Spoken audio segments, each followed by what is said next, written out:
Jeff Cowan here, and I'm back with a new edition of my podcast entitled Right Service, Write Your Own Paycheck, The Path to Making Over $100,000 a year. And at this very recording, like I say, every one of these recordings, 20% of you out there right now in the automotive field writing service are making $100,000 a year or more, but that means that 80% of you are not. So what are we going to do about that? Well, one thing that I recommend you do, seriously, one thing I recommend you do is keep listening to me. Watch my future podcast, watch this podcast, watch my past podcast. Take the techniques, the word tracks, the processes, and put them in play in your business, in your presentations, and you too will very quickly find yourself in the $100,000 a year arena, and it's a fun arena to be in. Well, I'm coming to you today with a message that I feel is very timely. You know, we got this world event going on with the virus, and a lot of us have a lot of unexpected time on our hands, and we just don't know what to do with it.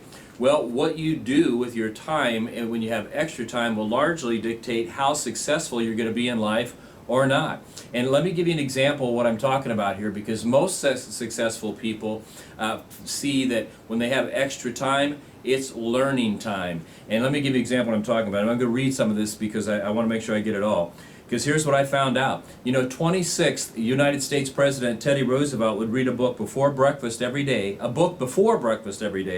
and depending on his schedule, another 2 or 3 in the evening. You see, he was a speed learner. To him, extra time was learning time. Investor and billionaire Warren Buffett reads 500 pages in 5 different newspapers every day from front to back. Microsoft founder Bill Gates reads 50 books a year. Mark Zuckerberg, who you know invented Facebook, he reads a book every 2 weeks. Or how about this one? Mark Cuban, Dallas Mavericks basketball team owner and entrepreneur, and soon to be presidential candidate, I guess that's what he's saying, reads 3 hours every day. Elon Musk, who co-founded PayPal and Tesla Auto, has been known to read up to 10 hours a day. He schedules it in. That's how important it is to him. 43rd U.S. President George Bush has been known to read as many as 2 books a week, and for a total high of 95 books in the year of 2006 alone as a sitting president. Now he slowed down. I've been reading here because I follow the presidents, and he slowed down to about 50 books a year. And what's interesting is Barack Obama also does that same thing. He reads about 50 books a year. Okay, now all these people I've mentioned there so far, they can surely at their you know where they rank in life and with all their resources and stuff, I'm sure they've not had to give up as much as their time as we've had to, and they can continue to do most of what they do every day because their resources allow them to do that. But even that, they're going to be forced to not do things they're used to doing and find themselves with extra time on their hands, and I can guarantee you they're going to spend that time training, reading, and preparing for the day that when things go back to normal, they're ready to come out of this stronger and bigger than they ever have before. And so that's the point in today's podcast. I'm going to recommend you do the same thing. You know, when you come out of this situation with this virus, you're either going to come out of this trying to catch up in the mode of, you know what, I've not been working for 2 or 3 weeks, or we've not had this number of customers for a number of months, and so I need to get back into the mode of doing things right, and you'll waste 1 or 2 weeks just getting back up to the level you were before all of this happened.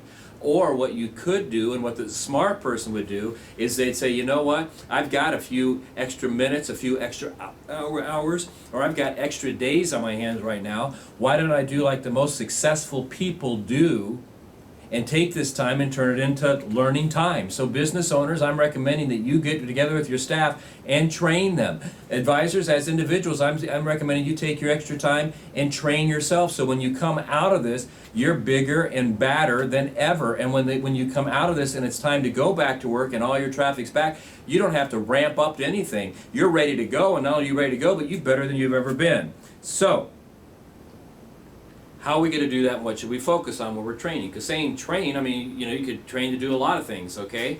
But we want to train to do the right thing. So there's 5 areas that I really recommend you take a look at, okay? Because, you know, going into this situation we're in with the virus, there were definitely some things in your business that you could have improved. There were definitely things that could have been better. It may have only been one thing, it may have been 10 things, but there were definitely things you could have done better.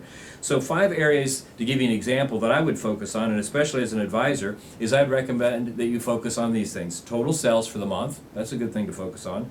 Customer paid hours per repair order, another great thing. Effective labor rate, that's a great thing to focus on. Survey scores, and of course, customer retention.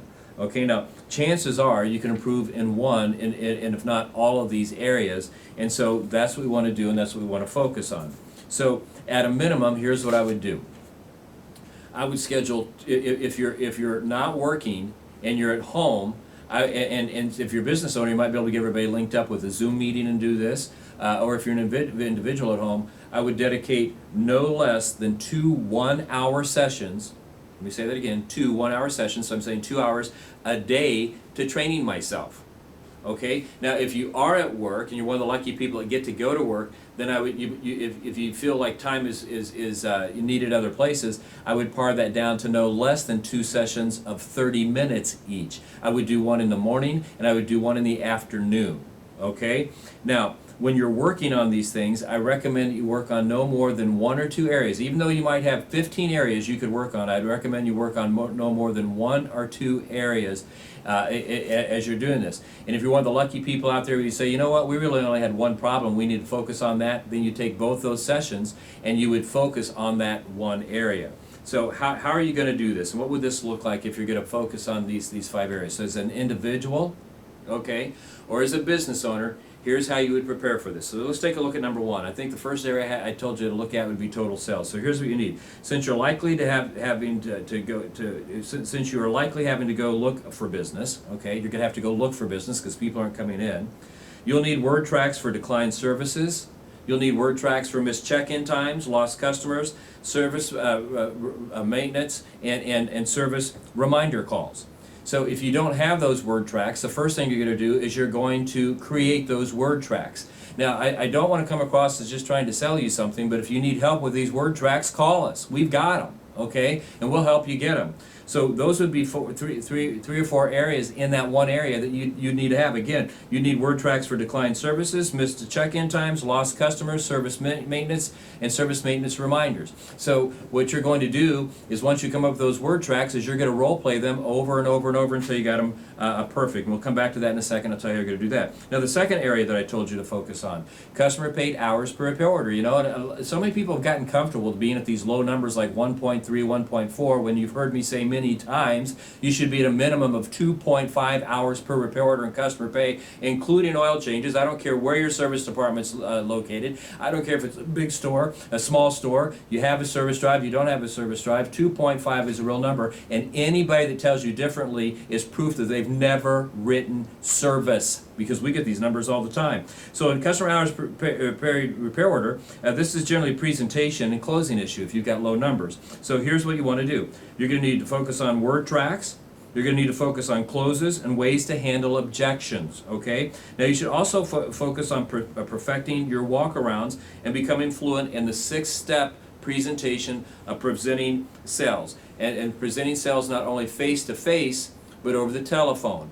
Now this is one time, I said this in the last podcast, I think. This is one time where I wouldn't rely on technology. I know people like texting, I know they like emailing, but they're dying for human interaction. Become their friend. Pick up the phone and call them. When they're in your store, I know you have to keep a safe distance, 6 foot, but talk to them and ask them about their family and stuff, okay? So you're in that area, those are the areas you're going to want to focus on. Again, real quick, in customer paid hours per repair order, focus on your word tracks, your closes, and how to handle objections. Focus on perfecting your walk around, the 6-step presentation, both face-to-face and on the phone. The third area, effective labor rate, another area you can focus on. So how would you train and practice for this? Well, a low effective labor rate is almost always due to advisors' ability or inability at selling value. They don't know how to sell value, so they discount it, therefore they lose their effective labor rate. So here you should focus on strengthening your presentation skills and rehearsing the many benefits of each individual product and service. What are the benefits? Why do customers want them? How's it going to help them? What's the value to them? That's what you want to focus on. Now, these must be committed to memory. You just can't say them one time and then expect to be able to read them. You have to have this stuff ready to come off and roll off your tongue just like that. You have to memorize these benefits for every service and product that you recommend, and you should the value should always exceed the cost. Always exceed the cost. And I'm going to tell you, this is one of the biggest weaknesses I see service advisors have. They know how to make a presentation, but they don't know how to sell value. I mean, that's the reason the effective labor rate on a national average is down around 68%, and you should be at 95%. How do you get to 90 to 95% where you should be? You sell value. How do you sell value? You study your product, and you study the benefits, and you role play being able to deliver those and explain those benefits to your customers. Survey scores. One of the quickest ways to elevate your survey scores is to improve your vehicle delivery in your overall delivery process. So maybe you don't have one or you have one, but you're getting lousy survey scores. Well, let's take a look at the delivery. Now, here's why. A strong delivery will help smooth over complications that came on earlier that may occur during the visit. It helps detect customer dissatisfaction before they take their vehicle home and to another shop next time.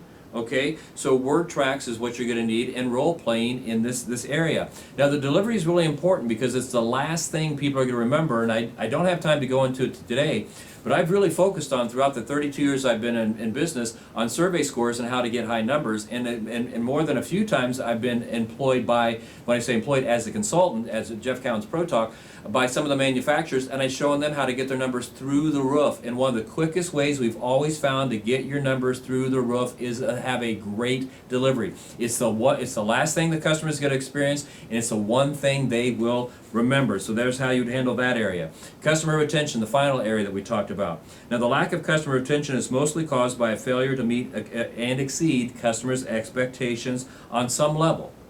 Okay, you didn't meet their expectation. They didn't think they didn't get what they thought they were going to get. So, in order to set, manage, and exceed customer expectations at every time, you need to develop word tracks to use prior to them coming in. So you can have a word track for them on the phone that you're going to set the expectation. Here's what's going to happen when you get here. Here's how long it's going to take. Here's what we're going to do. All those steps, right? And then when they arrive, you need an initial word track telling them again, now that you're here, here's what's going to happen. Here's how things are going to roll today. And then each time you contact them throughout the day, you want to end each one of those word tracks of that contact with what the next expectation is. I'm going to be calling you between this time and that time. When you come in to pick up the vehicle, it's going to take this much time to this much time, that type of stuff. Expectations.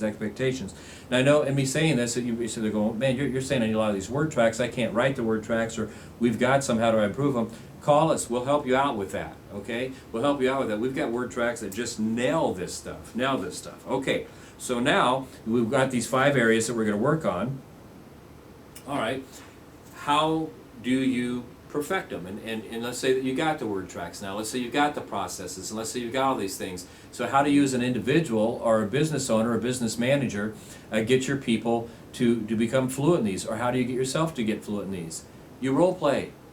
Okay? So what I would do if I was a business owner, let's start with that, I would hold a meeting tonight before everybody left. Okay, and if this has to be done virtual because some of your people aren't coming in, because you want to include the people that are home too, or they're staying there, we're going to tell them, okay, tomorrow we're going to work on 2 things. In the morning, we're going to work on the delivery, and in the delivery, we're going to work on the word tracks. So here's the 2 word tracks I want you to remember, and then I want you to be aware of. I printed them out. Here's what they are, and you say them to your employees word for word.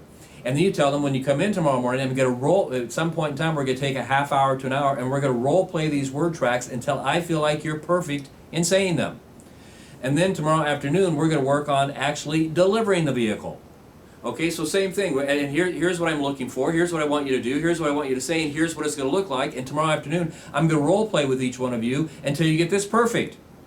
Now, if you're lucky enough that on the first day of you doing this with a word track or a process and they're perfect, then the next day move on to something else. If not, stay with those techniques until they get them perfectly. Now, as an individual, you're going to do the same thing. Role play in front of a mirror. If you have the ability to videotape yourself, if you have the ability to audio record yourself saying these word tracks, videotape yourself doing these processes, and you say, well, who am I going to role play with? Well, there's a couple of options. Call one of your coworkers and see if they'll do it with you over the phone, or they'll do it with you through Zoom, or do what I do a lot of times and role play with your wife and your family members. Say, look, we've been sitting around watching Netflix for the last 2 or 3 months. I want you to help me out because when I go back to work, I want to kick ass. I want to be the best. And so for me to be the best, there's 2 ways for me to do that. I can go back and ramp up and take 2 or 3 weeks to get back to where I was, which had sucky numbers. Or we can role play this, so when I step back on that drive and they put me back up to bat, we've got all those customers coming in from the very first day, from the very first customer, from the very first second. I'll know what to say, when to say it, how to say it. I'll be effective, and I'm going to knock this thing out of the park. And your family would be more than happy to role play with you. Now, I got to admit, early on in knowing my wife, and I'd go home and I'd say, look, I want you to sit here and listen to this presentation I'm going to make, and I'd force her to do that, or I'd say, look, I want you to role play this with me because I'm going to be teaching that. She was a little bit uncomfortable, but when she saw and she experienced the rewards that we got from that, for me being the best that I could be, she loves it. As a matter of fact, she pushes me these days to role play. When I go out to make a major presentation, she's always urging me. She'll call me throughout the day when I'm in the hotel room. So you're practicing your presentation, you're practicing your role plays, because she understands that the better I am with my customers, the better the more reward we're going to reap as well. So your family will be more than happy to do this with you.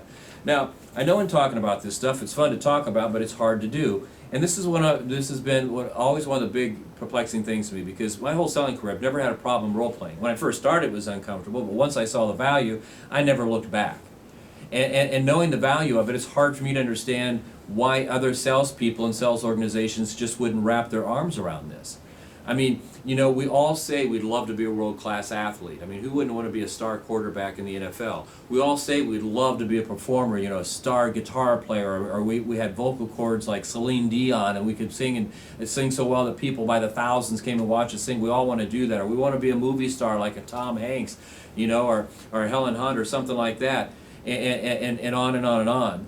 And we pay sometimes thousands of dollars to watch these people play the games and act their movies and play their guitars and whatever. We buy their t-shirts, their tickets, and all that stuff. And we want to be them so bad, but the one thing that they do to get to be great, we won't do. And that is to role play and practice our lines. I don't know Tom Brady, never met Tom Brady, and really, no offense to Mr. Brady, but being from Indianapolis and a Peyton Manning fan, I'm not particularly a big fan of Tom Brady. But I can guarantee you this, if I knew Tom Brady and I could call him right now, he's doing one of three things. He's either going to practice, or he's at practice, or he just got through practicing, even in the off season. Why? Because he likes what he does. He understands that practice got him and training got him to where he is. Training has kept him fresh once he's there, and training will keep him on top form. Same thing. Did you know people, a lot of these rock stars we go see, who's the one that Taylor Swift, do you know that before she goes out on tour, she'll practice her complete show, complete cast, dressing, lighting, music, everything, at least 20 times before she performs it in front of a live audience? And when they ask her why she went to the expense, the trouble to do that, it's because she said she learned early in her career that if she went out and just did a tour from the get-go, it took about 10 to 20 shows for her to get it down. And she didn't think it was fair that people, the first 10 or 20 cities she went to, they got crappy shows because she wasn't ready. So she practices so the very first stage she steps on in a tour, she's perfect, and everybody gets their dollar for the value. When these customers come in, during this virus, they're risking breaking the law because they're supposed to be quarantined to come in and see you. They're risking getting sick to come in and see you, and they want you to be prepared and on your game. And when all this is over and they come back in droves like everybody knows they're going to want you to be on top of your game. They're not going to wait 2 or 3 weeks for you to ramp up and get back to your old lousy numbers you were before. They're going to want the best, and you've got the time to make yourself the best, so let's do it, okay? What you do with your time off and how you spend it is going to largely dictate how successful you are. Are you going to lay around and continue to watch Netflix and Hulu and Apple TV and movies, or are you going to take at least an hour or two of every day and train to be the best you can be and be as perfect is, so when your time comes and you're up to bat, you can get a grand slam home run.